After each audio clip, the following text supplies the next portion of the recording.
ನೀವು ನೋಡ್ತಾ ಇದ್ದೀರಾ ನ್ಯೂಸ್ ಫಸ್ಟ್. ನಾನು ಪ್ರತೀಕ್ಷಾ. ಎಲ್ಲರೂ ಲೈಫಲ್ಲೂ ಹೆಲ್ತ್ ಅನ್ನೋದು ಸಿಕ್ಕಾಪಟ್ಟೆ ಇಂಪಾರ್ಟೆಂಟ್. ಹೆಲ್ತ್ ಒಂದು ಚೆನ್ನಾಗಿದ್ರೆ ಏನು ಬೇಕಾದ್ರೂ ಮಾಡ್ಬೋದು ಲೈಫಲ್ಲಿ ಅಂತ ಹೇಳ್ತಾರೆ.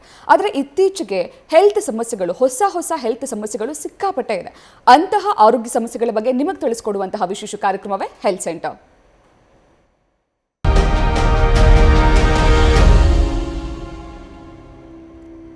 ಇವತ್ತಿನ ನಮ್ಮ ಕಾರ್ಯಕ್ರಮದಲ್ಲಿ ಆಸ್ಟಿಯೋ ಆರ್ಥ್ರೈಟಿಸ್ ಜೊತೆಗೆ ಅದಕ್ಕಿರುವಂತಹ ಅಡ್ವಾನ್ಸ್ ಟ್ರೀಟ್ಮೆಂಟ್ ಬಗ್ಗೆ ಮಾತನಾಡ್ತಾ ಇದ್ದೀವಿ. ಈ ಬಗ್ಗೆ ಮಾತನಾಡೋದಕ್ಕೆ ಇವತ್ತು ನಮ್ಮ ಜೊತೆಗೆ ಡಾಕ್ಟರ್ ವಿದ್ಯಾ ಬಂಡಾರು, ಕ್ಲಿನಿಕಲ್ ಮುಖ್ಯಸ್ಥರು ಮತ್ತು ಸೀನಿಯರ್ ಇಂಟರ್ವೆನ್ಷನಲ್ ಪೇನ್ ಫಿಸಿಷಿಯನ್ ಮತ್ತು ರೇಡಿಯಾಲಜಿಸ್ಟ್, ಎಪಿಯಾನ್ ಪೇನ್ ಮ್ಯಾನೇಜ್ಮೆಂಟ್ ಹಾಗೂ ರೀಜನರೇಟಿವ್ ಸೆಂಟರ್ ಬೆಂಗಳೂರಿಂದ ನಮ್ಮ ಜೊತೆ ಜಾಯ್ನ್ ಆಗಿದ್ದಾರೆ. ಬನ್ನಿ ಅವ್ರನ್ನ ಕಾರ್ಯಕ್ರಮಕ್ಕೆ ವೆಲ್ಕಮ್ ಮಾಡಿಕೊಂಡು ಕಾರ್ಯಕ್ರಮ ಶುರು ಮಾಡೋಣ. Doctor, welcome to the show. Doctor, ನಾನು ಈ ಆರ್ಥ್ರೈಟಿಸ್ ಬಗ್ಗೆ ಅಥವಾ ಟ್ರೀಟ್ಮೆಂಟ್ ಬಗ್ಗೆ ಮಾತನಾಡೋಕ್ಕಿಂತ ಮುಂಚೆ ಫಸ್ಟ್ ನನಗೆ ನಿಮ್ಮ ಹಾಸ್ಪಿಟಲ್ ಬಗ್ಗೆ ಕೇಳಿದಾಗ, ಕ್ಲಿನಿಕ್ ನೇಮ್ ಬಗ್ಗೆ ಕೇಳಿದಾಗ ನಂಗೆ ತುಂಬ ಇಂಟ್ರೆಸ್ಟಿಂಗ್ ಅನಿಸಿದ್ದು ಎಪಿಯಾನ್ ಅಂದರೆ ಏನು ಅಂತ. ಯೂಶಲಿ ಹಾಸ್ಪಿಟಲ್ಸ್ಗೆ ಬೇರೆ ಬೇರೆ ನೇಮ್ಸ್ ಇರುತ್ತೆ. ನಿಮ್ಮ ಹಾಸ್ಪಿಟಲ್ಗೆ ಈ ಡಿಫ್ರೆಂಟ್ ನೇಮ್ ಏನಕ್ಕೆ, ಇದ್ರ ಅರ್ಥ ಏನು ಆ್ಯಕ್ಚುಲಿ? ಸೊ ಎಪಿಯಾನ್ ಅಂದರೆ ಗಾಡೆಸ್ ದಟ್ ರಿಲೀವ್ಸ್ ಪೈನ್, ಅಂದರೆ ಪೈನ್ ಕಮ್ಮಿ ಮಾಡೋಕ್ಕೆ ದೇವತಾ ಅಂತ ಬರುತ್ತೆ. So this is the meaning. ಅಂದರೆ we want to do actually services with give pain free life to the patients. For that reason ಇದು. And the founder Dr. Sudhir Dara and Dr. Meenal Chandra. This main branch, head branch Hyderabad allida. Okay. So this is the third branch in Bangalore. So we want to spread all over India actually. So our vision to spread across the India and give non-surgical solutions for the patients. Non-surgical solutions, pain-free life ಹೇಗೆ ಕೊಡಬೇಕು ಅಂತ ನಮ್ಮದು vision. Actually ಯೋಚನೆ ತುಂಬ ಚೆನ್ನಾಗಿದೆ. ಅಂದರೆ ಏನೋ ಒಂದು ಹಾಸ್ಪಿಟಲ್ಗೆ ಹೆಸರಿಡಬೇಕು ಅನ್ನೋದಕ್ಕಿಂತ ಏನು ಟ್ರೀಟ್ಮೆಂಟ್ ಕೊಡ್ತೀವಿ ಅದಕ್ಕೆ ಒಂದು ಕರೆಕ್ಟಾಗಿ ಮೀನಿಂಗ್ಫುಲ್ ಆಗಿ ಒಂದು ಹೆಸರಿಟ್ಟಿರೋ ಯೋಚನೆ ತುಂಬ ಚೆನ್ನಾಗಿದೆ. ಈ ಆರ್ಥ್ರೈಟಿಸ್ ಬಗ್ಗೆ ಆಲ್ರೆಡಿ ನೀವು ತುಂಬ ಇನ್ಫಾರ್ಮೇಷನನ್ನು ತಿಳಿಸ್ಕೊಟ್ಟಿದ್ದೀರಾ. ಈ ನೀ ಪೇನ್ ಬಗ್ಗೆ ಮಾತನಾಡೋದಾದರೆ ಮುಂಚೆ ಎಲ್ಲ 50 ವರ್ಷ ಆದಮೇಲೆ, 60 ವರ್ಷ ಆದಮೇಲೆ ನಾವು ಕೇಳ್ತಾ ಇದ್ವಿ. ಅಂದರೆ ವಯಸ್ಸಾದಮೇಲೆ ಮಂಡಿ ಸವತ ಕಾಣಿಸ್ಕೊಳ್ಳುತ್ತೆ, ಎದ್ದೇಳೋಕ್ಕಾಗಲ್ಲ, ಕೂತ್ಕೊಳ್ಳೋಕ್ಕಾಗಲ್ಲ ಅಂತ. ಬಟ್ ಇವಾಗ ತುಂಬ ಅರ್ಲಿ ಸ್ಟೇಜಲ್ಲಿ 20+ ಆದವ್ರಿಗೆಲ್ಲ ನೀ ಪೇನ್ ಕಾಣಿಸ್ಕೊಳ್ಳುತ್ತೆ, ಮತ್ತು ನೀ ರಿಪ್ಲೇಸ್ಮೆಂಟ್ ಮಾಡಬೇಕು ಅಂತ ಕೇಳ್ತೀವಿ. ಯಾಕೆ ಈ ರೀತಿ ಆಗ್ತದೆ? ಈ ಅರ್ಲಿ ಸ್ಟೇಜಲ್ಲಿ ಕಾಣಿಸ್ಕೊಳ್ಳೋದಕ್ಕೆ ರೀಸನ್ ಏನು? ಸೊ ಅದು ಏಜ್ ಗ್ರೂಪ್ ಥರ ಡಿವೈಡ್ ಮಾಡ್ತೀವಿ. Causes, usual reasons for knee pain. As you said before ಎಲ್ಲ 60 ಮೇಲೆ ಅವ್ರು 50 ಮೇಲೆ ಕೆಲ್ಸ್ಕೊತಾ ಇದ್ವಿ. ಈಗ ಅರ್ಲಿ ಸ್ಟೇಜಲ್ಲಿ, ಅರ್ಲಿ ಏಜಲ್ಲಿ ಗೊತ್ತಾಗ್ತದೆ. Common reason in the young age is injuries, whether it may be a sports injury or a accidents. ಇನ್ನೊಂದು common reason arthritis, not age related osteo arthritis ಅಲ್ಲ, ಸಂಧಿವಾತ ಅಂತ ಹೇಳ್ತಾರಲ್ಲ, rheumatoid arthritis. So many inflammatory arthritis reasons ಇರುತ್ತೆ. And before 20 also few patients will have knee or hip pain. ಅದು congenital causes ಇರುತ್ತೆ. So usually ಇದು 20 to 40 years ಅವ್ರಿಗೆ. After 40 R usually ಇದು ಮಂಡಿ ಸವಿಯೋದೆ, ಅಂದರೆ ವಿತೌಟ್ ಎನಿ ಇಂಜುರಿ ಮಂಡಿ ನೋವು ಸ್ಟಾರ್ಟ್ ಆಗಿದ್ರೆ common reason after 40s will be the age related osteo arthritis. ಅಂದರೆ ಕಾರ್ಟಿಲೇಜ್ ಅಂತ ಜೆಲ್ ಥರ ಇರುತ್ತೆ, ಅದು ಕಮ್ಮಿ ಆಗ್ತಾ ಬರುತ್ತೆ. ಇಫ್ ದ ಪೇಷಂಟ್ಸ್ ಆರ್, ಅಂದರೆ the people are doing more stressful activities like teachers, house wives or farmers, ಈ ಥರ ತುಂಬ ಹಾರ್ಡ್ ವರ್ಕ್ ಮಾಡ್ತಾರೆ. ಜಾಸ್ತಿ ನಿಲ್ತ್ಕೊಂಡು ಕೆಲಸ ಮಾಡೋರಿಗೆ ಬೇಗ ಸವಿಯೋದು ಸ್ಟಾರ್ಟ್ ಆಗುತ್ತೆ. After 60s definitely it will be age related. ಎಲ್ಲರಿಗೂ ಆ ಜೆಲ್ ಥರ ಇರೋ ಕಾರ್ಟ್ಲೇಜ್ ಕಮ್ಮಿ ಆಗುತ್ತೆ. Mostly for some it will be 40 or for some it may be 50 or ಒಬ್ಬೊಬ್ರಿಗೆ 60-70 ಮೇಲೆ ಅವ್ರ ಬಾಡಿ ನೇಚರಿಂದ, ಅವ್ರ ಜೆನೆಟಿಕ್ಸಿಂದಾನು ಆ ಥರ ಡಿಫ್ರೆಂಟ್ ಏಜಲ್ಲಿ ಸ್ಟಾರ್ಟ್ ಆಗಿಬಿಡುತ್ತೆ. So these are the common causes. ನೀವೇ ಹೇಳಿದಾಗೆ ಹೌಸ್ ವೈಫ್ ಅಂತ ಮೆನ್ಷನ್ ಮಾಡಿದ್ರೆ, ಮಹಿಳೆಯರಲ್ಲಿ ಹೆಚ್ಚಾಗಿ ಸಮಸ್ಯೆ ಕಾಣಿಸ್ಕೊಳ್ಳೋದಕ್ಕೆ ಕಾರಣ ಏನಿದೆ? ಸೊ ಫಿಮೇಲ್ಸ್ಗೆ one of the common reason ಏನು ಅಂದರೆ, if they are working or house wife ಎರಡೂ ತೊಗೊಳ್ಳಿ. ವರ್ಕಿಂಗ್ ವುಮನು ಮನೆಯಲ್ಲಿ ಮಾಡಬೇಕು ಮತ್ತು ಆಫೀಸಲ್ಲೇ ಮಾಡಬೇಕು. ಬಂದಮೇಲೆ they have to come again, they have to work again. So ಮಾರ್ನಿಂಗಿಂದ ತೊಗೊಂಡ್ರೆ ಈವ್ನಿಂಗ್ವರೆಗೂ they will have some type of work ಮಾಡ್ತಾನೆ ಇರಬೇಕು. ದಟ್ ಈಸ್ ಒಂದು ಹೌಸ್ ವೈಫ್ ತೊಗೊಂಡ್ರೆ ಅವ್ನು ಮಾರ್ನಿಂಗ್ 1 hour ಮಾಡಿ ಕೆಲಸ ಅವ್ರು ತುಂಬ ಟೈಮ್ ಮಾಡ್ತಾನೆ ಇರ್ತಾರೆ.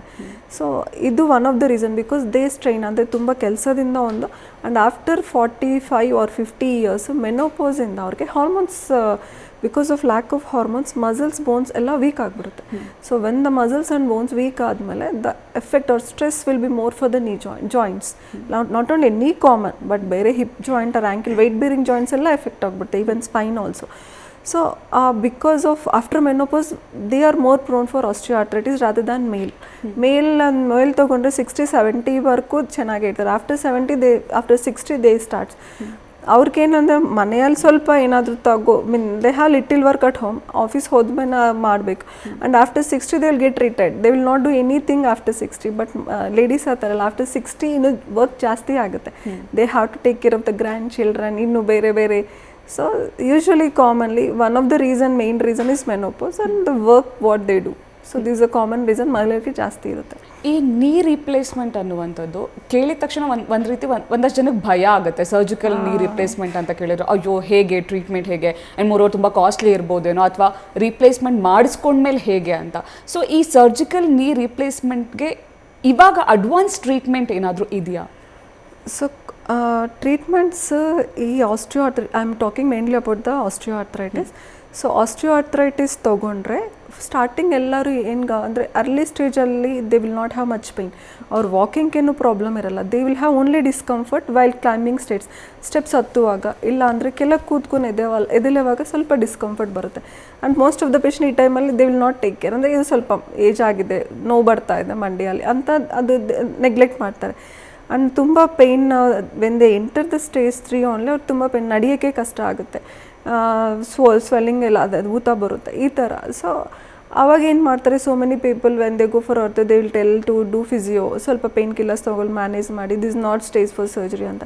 ಬಟ್ ನಾವು ದೇರ್ ಇಸ್ ಅಂದರೆ ಈಗ ಹೊಸ ಟ್ರೀಟ್ಮೆಂಟ್ ಏನು ಅಂದರೆ plasma therapy. So because this is age related condition, ಅಂದರೆ ನಮಗೆ ಹೇಗೆ ವೈಟ್ ಆಗುತ್ತೋ ಇಲ್ಲ ಫೇಸ್ ಮೇಲೆ ವ್ರಿಂಕಲ್ಸ್ ಹೇಗೆ ಬರುತ್ತೆ, ದಿಸ್ ಈಸ್ ಆಲ್ಸೋ ಮಂಡಿಯಲ್ಲಿನೂ ಆ ಚೇಂಜಸ್ ಒಂದು age related change. This is not practically speaking ಇದೊಂದು ಡಿಸೀಸ್ ಅಲ್ಲ, ಇದು ಏಜ್ ರಿಲೇಟೆಡ್ ಚೇಂಜಸ್ಗೆ ಏನಕ್ಕೆ ಸರ್ಜರಿ ಬೇಕು ಅಂತ ಒಂದು ರಿಸರ್ಚಲ್ಲೇ so not only in India ಅಲ್ಲ, US ಅಲ್ಲೇ they found that PRP is very effective treatment for the knee joint osteoarthritis which stops the progression. ಅಂದರೆ ಲಾಸ್ಟ್ ಸ್ಟೇಜ್ಗೆ ಹೋಗಿದ್ದು ಸ್ಟಾಪ್ ಮಾಡೋದು ಅಂದರೆ it reverts back the condition also. So PRP is one of the best advanced treatment for the knee ಅಂತ ಹೇಳ್ಬೋದು. It definitely avoids the surgery when taken at A proper time. As a mention ಅಂದರೆ ಇವಾಗ ಹೇರ್ಗೆ PRP treatment ಇದೆ, ಅಂದರೆ ಫೇಸ್ಗೂ ಕೂಡ PRP treatment ಇದೆ. But ನೀವು ಹೇಳ್ತಾ ಇರೋದು ಸರ್ಜಿಕಲ್ ಟ್ರೀಟ್ಮೆಂಟ್ಗಿಂತ PRP ತೊಗೊಳ್ಬೋದು, ಅದನ್ನು ಇದು ರೀಪ್ಲೇಸ್ ಮಾಡ್ಬೋದು ಅಂತ. ಇಸ್ ದಟ್ ಎಫೆಕ್ಟಿವ್, ಅದು ಸಾಧ್ಯನಾ? ಸರಿ, ಈಗ ನೀವು ಮೆನ್ಷನ್ ಮಾಡಿದ್ರಲ್ವ ಹೇರ್ಗೆ ಟ್ರೀಟ್ಮೆಂಟ್ ಅಂತ, ಹೇರ್ ಲಾಸ್ಗೆ ಟ್ರೀಟ್ಮೆಂಟ್ PRP ಕೊಡ್ತಾರೆ. Why they give PRP? Because it stimulates the hair follicles.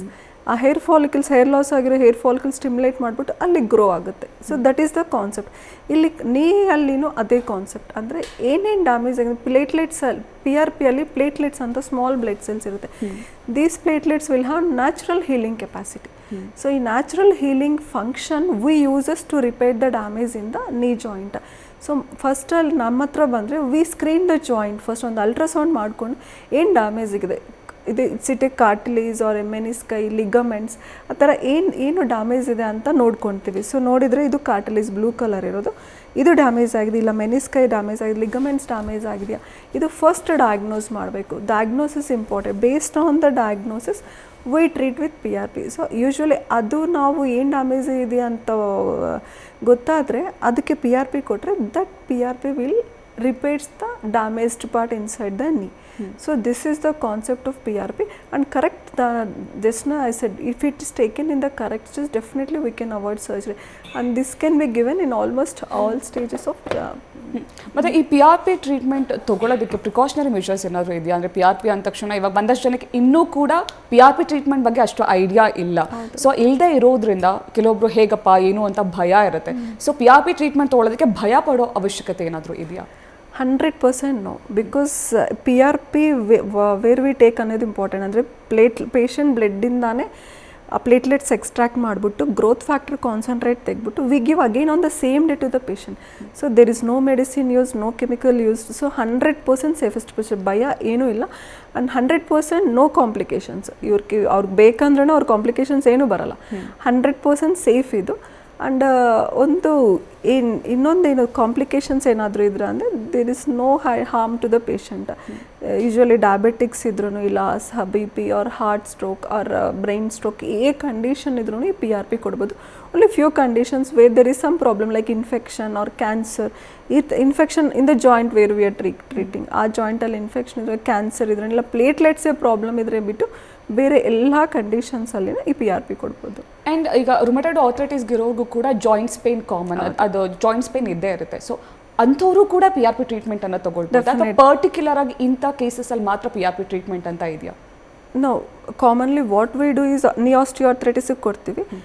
Rheumatoid arthritis ಅಂದರೆ inflammatory arthritis. It involves almost most of the joints, ಅಂದರೆ ಎಲ್ಲ ಜಾಯಿಂಟ್ಸ್ ಮೇಲೆ ನಮ್ಮ ಬ್ಲಡ್ಡಲ್ಲಿ ಇರೋ ಸೆಲ್ಸ್ ಆ್ಯಕ್ಟ್ ಮಾಡಿಬಿಟ್ಟು it damages the what ever is that structures in the joint it damages. ಅದಕ್ಕೆ ಏನು ಮಾಡ್ತೀವಿ, ವೆಯ್ಟ್ ಬೇರಿಂಗ್ ಜಾಯಿಂಟ್ಸ್ ನೋಡ್ಕೊತೀವಿ. ಇಲ್ಲಾಂದರೆ ಕಾಮನ್ಲಿ ಅಂದರೆ ಕೈಯಲ್ಲಿ ಇಂಪಾರ್ಟೆಂಟ್ ಜಾಯಿಂಟ್ಸ್ ಆ ಥರ ಜಾಸ್ತಿ ಎಫೆಕ್ಟ್ ಆಗಿಬಿಟ್ಟು ಅವ್ರ ಲೈಫ್ ಸ್ಟೈಲ್ ಏನಾದರೂ ಪ್ರಾಬ್ಲಮ್ ಆದರೆ those damage we treat with PRP. Along with that we control the disease, what ever is the changes in the blood we control the disease with some medications. ಅದು control ಮಾಡಿಬಿಟ್ಟು ಈ damage important ಅಲ್ಲಿ weight bearing joints ಮಾತ್ರ ನಾವು we can treat with PRP based on the damage same like the others.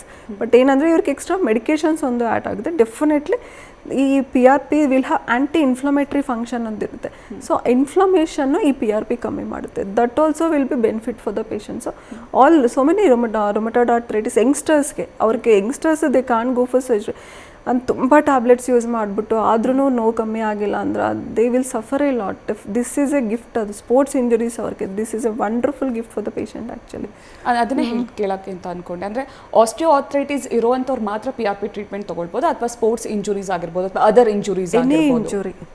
So whatever, ಈಗ not only knee, ಈಗ shoulder ಆಗಲಿ ಇಲ್ಲ ಎಲ್ಬೋ ಆಗಲಿ hip ankle wherever is the joint, ಅದೇ ಜಾಯಿಂಟಲ್ಲಿ ಮತ್ತು ಬೋನ್ಸಲ್ಲಿ ಫ್ರ್ಯಾಕ್ಚರ್ ಆಗಿ ಒಂದೊಂದು ಹೀಲ್ ಆಗಿಲ್ಲ ಅಂದರೆ ಅದಕ್ಕೂ PRP ಕೊಡ್ತಾರೆ to enhance the healing process.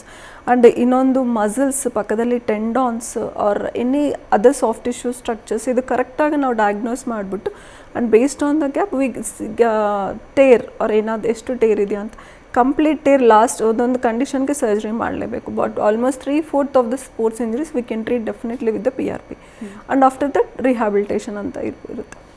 ಈ ಆರ್ಥ್ರೈಟಿಸ್ಗೆ ಪರ್ಮನೆಂಟ್ ಕ್ಯೂರ್ ಇಲ್ಲ, ರಿಪೀಟೆಡ್ಲಿ ಟ್ರೀಟ್ಮೆಂಟ್ ತೊಗೋಬೇಕು ಅನ್ನೋ ಒಂದು ಮಿತ್ ಇದೆ. ಆ್ಯಂಡ್ ಮೋರ್ ಓವರ್ ಈ PRP ಟ್ರೀಟ್ಮೆಂಟ್ ಆಗಿರೋದ್ರಿಂದ ಒಂದ್ಸಲ ತೊಗೊಂಡ್ರೆ ಕ್ಯೂರಬಲ್ಲ ಅಥವಾ ರಿಪೀಟೆಡ್ಲಿ ತೊಗೋಬೇಕಾ, 6 months once ಅಥವಾ ಇಯರ್ಲಿ ಒನ್ಸ್ ಈ ಥರ ರಿಪೀಟೆಡ್ಲಿ ತೊಗೊಳ್ಬೇಕಾ ಅನ್ನುವಂಥ this is the common question ask to me when the patient comes to me. Ma'am ಇದು ಪರ್ಮನೆಂಟ್ ಸೊಲ್ಯೂಷನ್ ಇದು, ಎಲ್ಲ ಬೇರೆಯವರು ಹೇಳ್ತಾರೆ 6ನೇ ತಿಂಗಳು 6 months ಒಂದ್ಸರಿ ನಾನು ತೊಗೋಬೇಕಿದು 1 year ಒಂದ್ಸರಿ ತೊಗೋಬೇಕಂದ್ರೆ ಕರೆಕ್ಟ್ಲಿ ಹೇಳಬೇಕಂದ್ರೆ 6 months actually PRP to work correctly it take 6 months. Okay, so correct effect ಬರೋಕ್ಕೆ 6 months ಆಗುತ್ತೆ.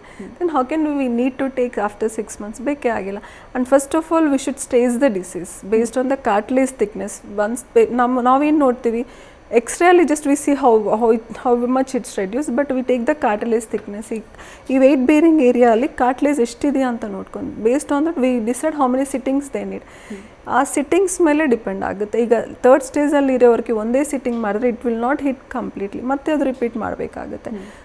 ಅದೇ ನಾವು ಒಂದು 3 to 4 ಒಬ್ಬೊಬ್ಬರಿಗೆ 4-5 ಕೊಟ್ಟಿದ್ವಿ. Based on the stage of the disease we give every 15 days once. ಆ ಥರ ಕರೆಕ್ಟಾಗಿ ಮಾಡಿಕೊಂಡು ಫ್ಯೂ ಲೈಫ್ ಸ್ಟೈಲ್ ಮಾಡಿಫಿಕೇಷನ್ಸ್ ಇರುತ್ತೆ, dos and don'ts based on the joint we treat like shoulder or knee. ಆ ಡೂಸ್ ಆ್ಯಂಡ್ ಡೋನ್ಸ್ ಈ ಥರ ಮಾಡಬೇಕು, ಈ ಥರ ನೀವು ಮೈಂಟೈನ್ ಮಾಡ್ಕೋಬೇಕು ಅಂತ ಸ್ವಲ್ಪ ಲೈಫ್ ಸ್ಟೈಲ್ ಮಾಡಿಫಿಕೇಷನ್ಸ್ ಹೇಳ್ತೀವಿ. And along with the rehabilitation therapy. So strengthening exercise ಇರುತ್ತೆ. ಯಾವ ಜಾಯಿಂಟಿಗೆ ಟ್ರೀಟ್ ಮಾಡಿದ್ರೆ ಇಲ್ಲ ಸ್ಪೈನ್ ಟ್ರೀಟ್ ಮಾಡಿದ್ರೂ we strengthen the adjacent muscles. So this is ಮತ್ತು ಫ್ಯೂಚರಲ್ಲಿ ಪ್ರಾಬ್ಲಮ್ ಬರಬಾರ್ದು ಅಂದರೆ then the muscles around the joint should be strong.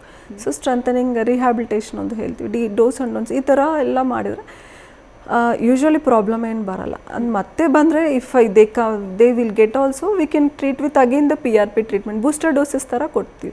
But it's A long term solution, definitely not 6 months, 1 year. Long term solution ಅಂತಲೇ ಹೇಳ್ಬೋದು. ಈ surgical ನೀ replacement ಮಾಡಿಸ್ಕೊಂಡವರಲ್ಲಿ ತುಂಬ ಜನರ ಬಾಯಲ್ಲಿ ಕೇಳಿರ್ತೀವಿ ನಾವು, ಇಲ್ಲ ಆಪ್ರೇಷನ್ ಮಾಡಿಸ್ಕೊಂಡೆ ಅದು ನೋವಿದೆ, ರಿಪ್ಲೇಸ್ಮೆಂಟ್ ಮಾಡಿಸ್ಕೊಂಡಿದೆ ಅದು ಪೇಯ್ನ್ ಇದೆ ಅಂತ. ಸೊ PRP ಟ್ರೀಟ್ಮೆಂಟಲ್ಲಿ ಆ ಥರದ್ದು ಏನಾದ್ರು ಚಾನ್ಸಸ್ ಇದೆಯಾ? 100% safest procedure. Complication side effects ಇರಲ್ಲ. ನಮಗೆ ಒಂದು 70-80% ರಿಸಲ್ಟ್ ಬಂದರೆ that's good. And the other 30% will be taken care the ಫಿಸಿಯೋಥೆರಪಿಯಿಂದ. So we tell all the exercise ಅವ್ರ ಮನೆಯಲ್ಲೇ ಮಾಡ್ಕೋಬೇಕು. ಸೊ ಯೂಶ್ವಲಿ ಪೇಯ್ನ್ ಅಂದರೆ ಕಾಮನ್ ಪೋಸ್ಟ್ ಆಪ್ ಪೇಷಂಟ್ಸ್ಗೆ ಪೇಯ್ನ್ ಏನಕ್ಕೆ ಬರುತ್ತೆ, whether it's a metal rejection or infection or so many suggestions of tissue structures in ಆ ಥರ ಕಾಂಪ್ಲಿಕೇಶನ್ಸ್ ಇದರಲ್ಲಿ ಏನೂ ಇರಲ್ಲ. ಅಂದರೆ ಪೇಯ್ನ್ ಎಷ್ಟು ಕಮ್ಮಿ ಆಗುತ್ತೆ definitely they will get the response. 90% ನಾನು ಟ್ರೀಟ್ ಮಾಡಿದ್ರೆ ಬ್ಯಾಂಗ್ಳೂರಲ್ಲಿ 90-95 ಸಕ್ಸಸ್ ರೇಟ್ ಅಂತಾನೆ, 95% ಸಕ್ಸಸ್ ರೇಟ್ ಅಂತಲೇ ಹೇಳ್ಬೋದು. That 5% they will not follow what the precautions what will be may be because they life style ಹಾಗೆ ಇರ್ಬೋದು R so many other reasons are the body medical condition ಆ ಥರ ಇರ್ಬೋದು. ಆ ಥರ ಅವ್ರಿಗೊಂದು 100 ಮಾಡಿದ್ರೆ ಒಂದು 5 ಜನ ಸ್ವಲ್ಪ ಒಂದು 50% ಕಮ್ಮಿ ಆಗಿದೆ, 70% ಕಮ್ಮಿ, but 70% is a good response. ಆ ಥರ ಅಂದರೆ definitely this is a wonderful treatment and success rate is also more than 95%. Yes doctor, ನಿಮ್ಮ ಹತ್ರ ಮತ್ತಷ್ಟು ಮಾತನಾಡ್ತೀನಿ. ವೀಕ್ಷಕರು, ನಿಮ್ಗೇನಾದರೂ ಆಸ್ಟಿಯೋ ಆರ್ಥರೈಟಿಸ್ ಸಮಸ್ಯೆಗಳಿದ್ರೆ ಅಥವಾ PRP ಟ್ರೀಟ್ಮೆಂಟ್ ಬಗ್ಗೆ ತಿಳ್ಕೊಳ್ಳೋ ಕ್ಯೂರಿಯಾಸಿಟಿ ಇದ್ದರೆ ನೀವು ಕೂಡ ನಮ್ಮ ಕಾರ್ಯಕ್ರಮಕ್ಕೆ ಕರೆ ಮಾಡಿ ಡಾಕ್ಟರ್ ಜೊತೆಗೆ ಮಾತನಾಡ್ಬೋದು. ಇನ್ನು ಡಾಕ್ಟರ್ ಇವಾಗಲೇ ಹೇಳಿದ್ರಿ, ಅಂದರೆ ಟ್ರೀಟ್ಮೆಂಟ್ ಎಫೆಕ್ಟ್ ಮಾಡೋದಕ್ಕೆ ಒಂದು 6 months ಟೈಮ್ ಬೇಕಾಗುತ್ತೆ ಅಂತ. 6 monthsವರೆಗೂ ಕಾಯಬೇಕಾ ಹಾಗಾದರೆ, ಅಂದರೆ ಟ್ರೀಟ್ಮೆಂಟ್ ವರ್ಕ್ ಆಗೋದಕ್ಕೆ? ನಾನು first sitting if I do example stage 3 patient ನನ್ನ ಹತ್ರ ಬರಬೇಕು. So I decided, I examine and I decided to he needs 4 sittings. 4 sittings first ಸಿಟ್ಟಿಂಗಿಂದನೇ ಅವ್ರು ರೆಸ್ಪಾಂಡ್ ನೋಡ್ಬೋದು. ಫಸ್ಟ್ ಅಂದರೆ if he takes first sitting ಆದಮೇಲೆ ಸ್ವಲ್ಪ ಕಮ್ಮಿ ಆಗ್ತಾ ಬರುತ್ತೆ. He can see the difference even from the starting from the first sit. But maximum effect ಬರೋದು 4 to 5 months after the treatment ಆಗುತ್ತೆ. ಸೊ ಬಟ್ ಅವ್ರಿಗೆ ಗೊತ್ತಾಗುತ್ತೆ ತುಂಬ ಡಿಫ್ರೆನ್ಸ್. ಆ್ಯಂಡ್ ಫಸ್ಟ್ ಯೂಶ್ವಲಿ ಒಬ್ರೊಬ್ರಿಗೆ ನಾವು ಜೆನಿಕ್ಲಾ ನಾವು ರೇಡಿಯೋ ಫ್ರೀಕ್ವೆನ್ಸಿ ಅಬ್ಲೇಷನ್ ಅಂತಲೂ ಮಾಡ್ತೀವಿ based on the stage of the disease. And after the 3rd day of the treatment we start the physiotherapy ಮತ್ತು PRP ಕೊಟ್ಟಿದ್ಮೇಲೆ ಅವ್ರಿಗೆ ಡಿಫ್ರೆನ್ಸ್ ಗೊತ್ತಾಗುತ್ತೆ. ಬಿಕಾಸ್ ಆ್ಯಂಟಿ ಇನ್ಫ್ಲಮೇಟರಿ ಫಂಕ್ಷನಿಂದ ಪೇನ್ ಕಂಟ್ರೋಲ್ ಮಾಡುತ್ತೆ. And once it starts regenerating cartilage ಇನ್ನೂ ಚೆನ್ನಾಗಿರುತ್ತೆ. But maximum effect up to 5 months after the treatment also the effect of PRP will be there inside the joint. ಯಾವುದೇ surgery ಆದರೂ ಸ್ವಲ್ಪ expensive ಅನ್ನುವಂಥದ್ದು, ಅದು especially ನೀ replacement surgery ಸ್ವಲ್ಪ expensive ಅಂತ ಎಷ್ಟೊಂದು ಜನ ಹೋಗೋದೇ ಇಲ್ಲ, ಮಾಡಿಸ್ಕೊಳ್ಳೋದೇ ಇಲ್ಲ. ಸೊ PRP ಎಕ್ಸ್ಪೆನ್ಸಿವಾ? So it depends. ಅಂದರೆ ಎಕ್ಸ್ಪೆನ್ಸ್ ಅಂದರೆ cost depends on number of sittings he needs. If it's in stage 1 ಕಮ್ಮಿ ಇರುತ್ತೆ, ಸ್ಟೇಜ್ 3 or ಸ್ಟೇಜ್ ಅರ್ಲಿ 4 ಅಂದರೆ ಲಾಸ್ಟ್ ಸ್ಟೇಜ್ಗೆ surgery will be the best. So ಆ ಥರ ಸ್ಟೇಜ್ 3 or ಅರ್ಲಿ 4ಗೆ ನಾವು ಈ 4-5 sittings ಅಂದರೆ ಎಷ್ಟು ಸಿಟ್ಟಿಂಗ್ಸ್ ಮೇಲೆ ಡಿಪೆಂಡ್ ಆಗುತ್ತೆ. But compared to surgery this is pretty less actually. 1/4 ಅಂತ ಹೇಳ್ತಾರೆ. 1/4 ಅಂತ ಹೇಳ್ಬೋದು. ಇನ್ನು ಈ ಶೋಲ್ಡರ್ ಪೇನ್ ಆಗಿರ್ಬೋದು ಅಥವಾ ಸ್ಪೈನಲ್ ಪೇನ್ ಆಗಿರ್ಬೋದು, ಎಸ್ಪೆಷಲಿ ಶೋಲ್ಡರ್ ಪೇನ್ ಅಂತೂ ತುಂಬ ಜನರಿಗಿರುತ್ತೆ, ಎಸ್ಪೆಷಲಿ ಮಹಿಳೆಯರಿಗಾಗಿರ್ಬೋದು ಅಥವಾ ಸಿಸ್ಟಮಲ್ಲಿ ವರ್ಕ್ ಮಾಡೋರ್ಗಾಗಿರ್ಬೋದು. ಅದ್ರ ಬಗ್ಗೆ ಕೇಳ್ತೀನಿ. ಸಂಜೀವಯ್ಯ ಅಂತ ರಾಮನಗರದಿಂದ ಕರೆ ಮಾಡಿದರೆ, ಮಾತನಾಡೋಣ. ನಮಸ್ತೆ ಸರ್. ನಮಸ್ತೆ ಸರ್, ಡಾಕ್ಟರ್ ಇದ್ದಾರೆ, ಮಾತನಾಡಿ. ಹಲೋ, ಮಂಡಿನೋಗೆ ಅಂತ ಟಿವಿ ಅಡ್ವರ್ಟೈಸ್ ಕೊಟ್ಟಿದ್ರು ಸರ್, ಅದಕ್ಕೆ ಫೋನ್ ಕರೆ ಮಾಡಿದೆ. ಹೇಳಿ ಸಂಜೀವಯ್ಯ ಅವರೇ, ಸ್ವಲ್ಪ ಜೋರಾಗಿ ಮಾತನಾಡ್ತೀರಾ? ಮಂಡಿ ನೋವು, ಮಂಡಿ ನೋವಿನ ಸಮಸ್ಯೆ ಇದೆ. ಮಂಡಿ ನೋವು ಎಷ್ಟು ವರ್ಷದಿಂದ ಇದೆ ಸರ್? ಏನು ವರ್ಷ ಸರ್ ನಮ್ಮ. ಎಷ್ಟು ವಯಸ್ಸು ಈಗ? ಈಗ ಒಂದು 60 ವರ್ಷ. ಓಕೆ, 2 ವರ್ಷ. ನಡೆಯೋಕ್ಕೆ ಅಂದರೆ ಪ್ರಾಬ್ಲಮಾ? ಕುತ್ಕೊಂಡ್ರೇನು ನೋವಿರುತ್ತಾ ರೀ? ನಡೆದಾಡಿದಾಗ ಸ್ವಲ್ಪ ನೋವು. ಹೌದಾ, ಸರಿ. 60 years ಮೇಲೆ ಬರೋದು ಮೋಸ್ಟ್ಲಿ ಸವಿಯೋದು ಅಂತ ಹೇಳ್ಬೋದು. ನೀವು ಒಂದು ಸರ್ ಬಂದರೆ ನಾನು ಯಾವ ಸ್ಟೇಜಲ್ಲಿದೆ, ಎಷ್ಟು ಸೌದಿದೆ ಇದೆಲ್ಲ ನೋಡಿಕೊಂಡು PRP ಟ್ರೀಟ್ಮೆಂಟ್ ಕೊಡ್ಬೋದು ರೀ. 2 years ಅಂದರೆ ತುಂಬ ಜಾಸ್ತಿನೂ ಇಲ್ಲ. ಸೊ ನೀವು ಬಂದರೆ ಒಂದು ಸರ್ ನೋಡ್ಬಿಟ್ಟು ನಾವು ಟ್ರೀಟ್ ಮಾಡ್ಬೋದು. ಕರೆ ಮಾಡಿದ್ದಕ್ಕಾಗಿ ಧನ್ಯವಾದಗಳು. ಇನ್ನು ಡಾಕ್ಟರ್, ನಾನು ಆಗಲೇ ಕೇಳ್ತಾ ಇದ್ದೆ, ಎಸ್ಪೆಷಲಿ ಮಹಿಳೆಯರಲ್ಲಿ ಅಥವಾ ಸಿಸ್ಟಮ್ ವರ್ಕ್ ಮಾಡೋರಲ್ಲಿ ಶೋಲ್ಡರ್ ಪೈನ್ಸ್ ಅಂತೂ ತುಂಬ ಇರುತ್ತೆ. ಸೊ ಆ ಥರ ಶೋಲ್ಡರ್ ಪೈನ್ ಇದ್ದವ್ರಿಗೂ ಕೂಡ PRP ಟ್ರೀಟ್ಮೆಂಟನ್ನು ತೊಗೊಳ್ಬೋದು? ಡೆಫಿನೆಟ್ಲಿ. ಆ್ಯಕ್ಚುಲಿ ಕಾಮನ್ ನಾವು ಟ್ರೀಟ್ ಮಾಡೋ ಜಾಯಿಂಟ್ ನೀ ಜಾಯಿಂಟ್. ಅದಾದಮೇಲೆ ಕಾಮನ್ ಪ್ರಾಬ್ಲಮ್ಸ್ ಬರೋದು ಶೋಲ್ಡರ್ ಒಂದು, ಸ್ಪೈನ್ ಒಂದು. ಶೋಲ್ಡರ್ ಪೇಷಂಟ್ಸ್ಗೆ ರೀಸನ್ಸ್ ಇರುತ್ತೆ. ಅರ್ಲಿ ಸ್ಟೇಜಲ್ಲಿ ಈವನ್ ಲೈಕ್ ಅರ್ಲಿ ಏಜಲ್ಲಿ ಬರೋದು injuries. Common badminton players are throwball ಈ ಥರ ಓವರ್ ಹೆಡ್ ಆ್ಯಕ್ಟಿವಿಟೀಸ್, ಟೆನ್ನಿಸ್ ಈ ಥರ ಮಾಡೋರಿಗೆ ಕಾಮನ್ ಅಲ್ಲಿ ಪಕ್ಕದಲ್ಲಿ ಮಾಂಸಖಂಡ ಇರುತ್ತೆ, 4 muscles ಇರುತ್ತೆ. Those will be torn commonly. Because ಇದೇನಕ್ಕಂದರೆ 180 degrees ರೊಟೇಟ್ ಆಗುತ್ತೆ shoulder, not like any other joint. So ಇದರಿಂದ ಪಕ್ಕದಲ್ಲಿ ಇರೋ ಸಪೋರ್ಟಿಂಗ್ ಸ್ಟ್ರಕ್ಚರ್ಸ್ ಟೇರ್ ಆಗುತ್ತೆ ಚಾನ್ಸಸ್. ಇದರಿಂದ common reason of pain is not the joint ಶೋಲ್ಡರಲ್ಲಿ. ಈಗ ಪಕ್ಕದಲ್ಲಿರೋ ಮಾಂಸಖಂಡೆ, ಸೊ ಈ ನೋಡಿದ್ರೆ ಇದೆಲ್ಲ ಮಸಲ್ಸ್, 4 muscles ಇರುತ್ತೆ to support the joint. So ಅದು ಟೇರ್ ಆಗುತ್ತೆ, ಅದು ನೋಡ್ತೀವಿ. ಅದು ಕಂಪ್ಲೀಟ್ ಟೇರ ಇಲ್ಲ ಪಾರ್ಷಿಯಲ್ ಇದ್ರೆ ಎಷ್ಟಿದೆ ಅಂತ ಅದು ನೋಡ್ಬಿಟ್ಟು ಅದು PRP ಕೊಡ್ತೀವಿ. ಕಂಪ್ಲೀಟ್ ಟೇರ್ ಆಗಿ ರಿಟ್ರಾಕ್ಟ್ ಆಗಿಬಿಟ್ರೆ ದೆನ್ ಅವ್ರಿಗೆ ಸರ್ಜರಿ ಮಾಡಬೇಕು. ಆ್ಯಂಡ್ ಇದು ಯಂಗ್ಸ್ಟರ್ಸಲ್ಲಿ, ಓಲ್ಡ್ ಏಜಲ್ಲಿ ಬಂದರೆ ಜಾಯಿಂಟ್ ಡಿಜನರೇಟ್ ಆಗುತ್ತೆ. ಅದಕ್ಕೆ ನಾವು PRP like the knee joint ಅದು ನೋಡ್ಬಿಟ್ಟು ನಾವು ಎಷ್ಟು ಡ್ಯಾಮೇಜ್ ಆಗಿದೆ ನೋಡ್ಬಿಟ್ಟು ಟ್ರೀಟ್ಮೆಂಟ್ ಕೊಡ್ತೀವಿ. And frozen shoulder, sugar patient. ಅದ್ರ ಬಗ್ಗೆ ಮಾತನಾಡ್ತೀನಿ. ಶಶಿಕುಮಾರ್ ಅಂತ ಹೊಸಪೇಟೆಯಿಂದ ಕರೆ ಮಾಡಿದ್ದಾರೆ. ನಮಸ್ತೆ ಸರ್. ಹಲೋ, ನಮಸ್ತೆ ಸರ್, ಡಾಕ್ಟರ್ ಇದ್ದಾರೆ, ಮಾತನಾಡಿ. ಮೇಡಮ್ ಹೇಳಿರಿ. ಮೇಡಮ್, ನಮ್ಮ ಹೆಸರು 34 ವರ್ಷ, ಶಶಿ ಅಂತ ಹೇಳಿ. ಓಕೆ. ಇದು ಕಾಲು ನಡೆದರೆ ಮಂಡಿಯಲ್ಲಿ ಸೌಂಡ್ ಬರುತ್ತೆ, ಕಟ್ ಕಟ್ ಅಂತ. ಸೌಂಡ್ಸ್ ಮಾತ್ರ ಬರುತ್ತೆ, ನೋವಿಲ್ಲ? ನೋವಿದೆ ಮೇಡಮ್. ನೋವು ಇದೆ. 34 years ರೀ? ಹಾಂ 34 ಇಯರ್ಸ್. ಓಕೆ, ಎಷ್ಟು ದಿನದಿಂದ ಬರ್ತಾ ಇದೆ ಈ ಥರ ನೋವು ಸೌಂಡ್ಸ್? ಈಗ 4 ವರ್ಷ ಆಯ್ತು ಮೇಡಮ್. ಏನು ಕೆಲಸ ಮಾಡ್ತೀರಾ? ನಾವು ವೈನ್ ಶಾಪಲ್ಲಿ, ಹೇಳಿ. ಬಾರಲ್ಲಿ. ಓಕೆ, ಜಾಸ್ತಿ ನಿಲ್ತ್ಕೊಂಡು ಓಡಾಡೋದು ಜಾಸ್ತಿ ಇರುತ್ತಾರೆ? ನಿಲ್ಲೋದು ಇರುತ್ತೆ ಮೇಡಮ್. ಓಕೆ, ಏನಾದರೂ ವೆಯ್ಟ್ ಜಾಸ್ತಿ ಇದ್ರಾ? ವೇಟ್ ಇದೆ ಮೇಡಮ್, 84 kg ಇದೆ. ಓಕೆ, ಏಟ್ ಏನಾದರೂ ಆಗಿದೆಯಾ ಮಂಡಿಗೆ? ಏಟ್ ಏನೂ ಆಗಿಲ್ಲ ಮೇಡಮ್, ಅದು ಜಾಸ್ತಿ ನಡೆದಾಡಿದ್ರೆ ಚಕ್ಲ ಮಂಡಿ ಹಾಕಕ್ಕೆ ಬರಲ್ಲ. ಓಕೆ, ಸ್ಟೆಪ್ಸ್ ಹತ್ತಿದ್ರೆ ಕಟ್ ಅಂತ ಸೌಂಡ್ ಬರೋದು. ಓಕೆ. ಸೊ ಈಗ ನೀವೊಂದು 2 ರೀಸನ್ಸ್ ಇದೆ ನೋಡಿ. ಇದು ಒಂದು ಜಾಸ್ತಿ ಸ್ಟ್ಯಾಂಡಿಂಗ್ ಪೊಸಿಷನ್ ಆರ್ ವಾಕಿಂಗ್ ಜಾಸ್ತಿ ಆಕ್ಟಿವಿಟಿ ಇದೆ, ಒಂದು ಓಡಾಡೋದು ಜಾಸ್ತಿ ಇದೆ, ಇನ್ನೊಂದು ವೆಯ್ಟ್ ಜಾಸ್ತಿ ಇದೆ. ಇದರಿಂದಾನು ಸವಿಯೋದು ಚಾನ್ಸಸ್ ಇರುತ್ತೆ ರೀ, ಅದರಿಂದ ಇರ್ಬೋದು. ಸೊ ಯೂಶ್ವಲಿ ಇಂಜುರಿ ಇಲ್ಲಾಂದರೆ ಕಾಮನ್ ರೀಸನ್ 30s ಆಗ್ಲಿನೂ ಸವಿಯೋ ಚಾನ್ಸಸ್ಸೇ ಇರುತ್ತೆ. ಆರ್ ಬೇರೆ ಜಾಯಿಂಟ್ಸ್ ಏನಾದರೂ ತೊಂದರೆ ಇದೆಯಾ? ಈ 2 ಕಾಲು ಅಷ್ಟೇ. ಓಕೆ, ಮಂಡಿ ಒಂದೇ ಅಂದರೆ ಇದು ಕಾರ್ಟಿಲೇಜ್ ಡಿಜನರೇಷನ್ ಅಂತ ಹೇಳ್ಬೋದು. ಟ್ರೀಟ್ಮೆಂಟ್ ಸಿಗುತ್ತೆ ರೀ, ಇಲ್ಲಿ ಬಂದರೆ ನಾನು ನೋಡ್ಬಿಟ್ಟು ಏನು ಡ್ಯಾಮೇಜ್ ಆಗಿದೆ, ಇದಕ್ಕೆ ಕಾರ್ಟಿಲೇಜ್ ಆರ್ ಮೆನಿಸ್ಕ ಏನು ಇದರಿಂದ ನೋವು ಬರ್ತಾ ಇದೆ ನೋಡ್ಬಿಟ್ಟು ಅದಕ್ಕೆ ಟ್ರೀಟ್ಮೆಂಟ್ ಕೊಡ್ತೀವಿ. ಥ್ಯಾಂಕ್ ಯು ಕರೆ ಮಾಡಿದ್ದಕ್ಕಾಗಿ. ಇನ್ನು ಡಾಕ್ಟರ್, ನಿಮ್ಮ ಕ್ಲಿನಿಕಲ್ಲಿ, ನಿಮ್ಮ ಸೆಂಟರಲ್ಲಿ 50,000ಕ್ಕಿಂತ ಹೆಚ್ಚು ಜನರಿಗೆ ಟ್ರೀಟ್ ಮಾಡಿದ್ದೀರಾ ಅಂತ ಕೇಳ್ಪಟ್ವಿ. ಸೊ ಸಕ್ಸಸ್ ರೇಟ್ ಹೇಗಿದೆ? So this 50,000 patients it's all over on all 3 branches ಅಂತ ಹೇಳ್ಬೋದು. So success rate is more than 85%. So 85% patients are fine. Even starting ನಾವು 2018 ಮಾಡ್ತಾ ಇದ್ವಿ. Starting patients up to now they are fine. 85% of the patients. Few patients, 85 is, if the success rate is more than 75, then it's a very good treatment anta helbodu. So success rate is more than 85%, and I can proudly say we helped so many patients to lead pain-free life. ಅಂತ ಹೇಳ್ಬೋದು. ಈ PRP treatment ಆದಮೇಲೆ ಏನಾದರೂ ಪ್ರಿಕಾಷನರೀಸ್ ತೊಗೋಬೇಕು ಅಥವಾ ಏನಾದರೂ ಪ್ರೊಸೀಜರ್ಸ್ನ follow ಮಾಡುವಂಥದ್ದು? ಈಗ ತುಂಬ ಜನ ಮಾಡುವಂಥದ್ದು ಟ್ರೀಟ್ಮೆಂಟ್ ಆದ ತಕ್ಷಣ ಬಿಡು, ಟ್ರೀಟ್ಮೆಂಟ್ ಆಗಿದೆಯಲ್ಲ, ನಾನು ಇನ್ನೇನು ಫುಡ್ ಏನು ಬೇಕಾದರೂ ತಿನ್ಬೋದು, ಹೇಗೆ ಬೇಕಾದರೂ ಇರ್ಬೋದು ಅಂತ. ಸೊ PRP ತೊಗೊಂಡ್ಮೇಲೆ ಫುಡ್ ಹ್ಯಾಬಿಟ್ಸ್ ಆಗಿರ್ಬೋದು, ಡಯಟ್ ಆಗಿರ್ಬೋದು, ಅಥವಾ ಲೈಫ್ ಸ್ಟೈಲಲ್ಲಿ ಏನೆಲ್ಲ ಬದಲಾವಣೆಗಳು ಮಾಡ್ಕೊಳ್ಬೇಕಾಗತ್ತೆ? So life style based on the joint we tell. ಅಂದರೆ ಈಗ ಎಕ್ಸಾಂಪಲ್ ನೀ ಜಾಯಿಂಟ್ ತೊಗೊಂಡ್ರೆ ಜಾಸ್ತಿ ನಿಲ್ತ್ಕೊಂಡು, ಈಗ 70 ಇಯರ್ಸ್ ಪೇಷಂಟ್ ಬರ್ತಾರೆ. 70 ಇಯರ್ಸ್ ಪೇಷಂಟ್ಗೆ 30 ಇಯರ್ ಪೇಷಂಟ್ಗೆ ಲೈಫ್ ಸ್ಟೈಲ್ ಮಾಡಿಫಿಕೇಷನ್ಸ್ ಡಿಫ್ರೆಂಟ್ ಇದೆ. 30 year patient if I treat, I will not restrict him much. So ಸ್ವಲ್ಪ ದಿನ, ಒಂದು ವಾಟ್ ಎವರ್, ಈಗ 2 months ಟ್ರೀಟ್ ಮಾಡಿದ್ರೆ ಇಷ್ಟು ದಿನ ನೀವು ಸ್ವಲ್ಪ ಕೇರ್ಫುಲ್ ಆಗಿರಿ ಅಂತ. Then after 2 months we get just a call for a review, then ಅವ್ರ ರೊಟೀನ್ ಆ್ಯಕ್ಟಿವಿಟೀಸ್ ಮಾಡಿ. But if I treat for 70, he is not like 30. So ಅವ್ರ ಏಜ್ಗೆ ಯಾವ ಥರ ಕೆಲಸ ಮಾಡಬೇಕು ಅದೇನೇ ಹೇಳ್ತೀವಿ ನಾವು.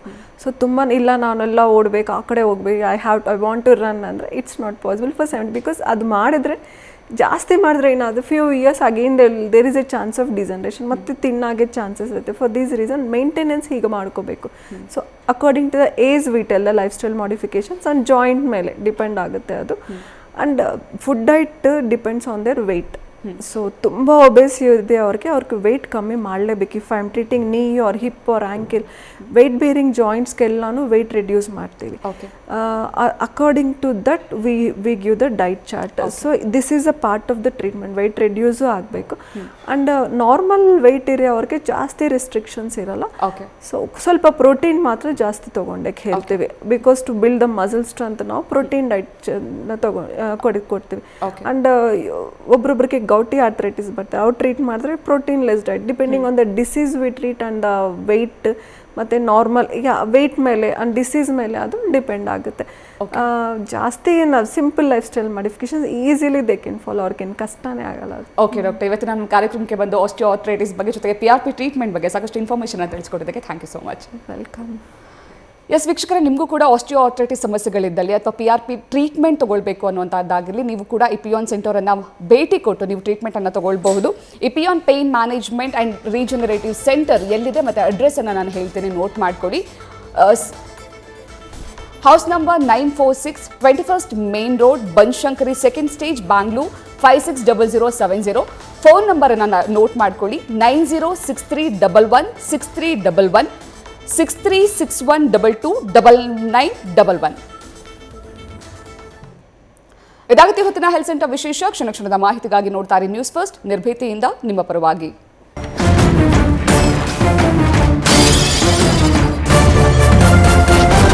ನ್ಯೂಸ್ ಫಸ್ಟ್, ನಿರ್ಭೀತಿಯಿಂದ ನಿಮ್ಮ ಪರವಾಗಿ.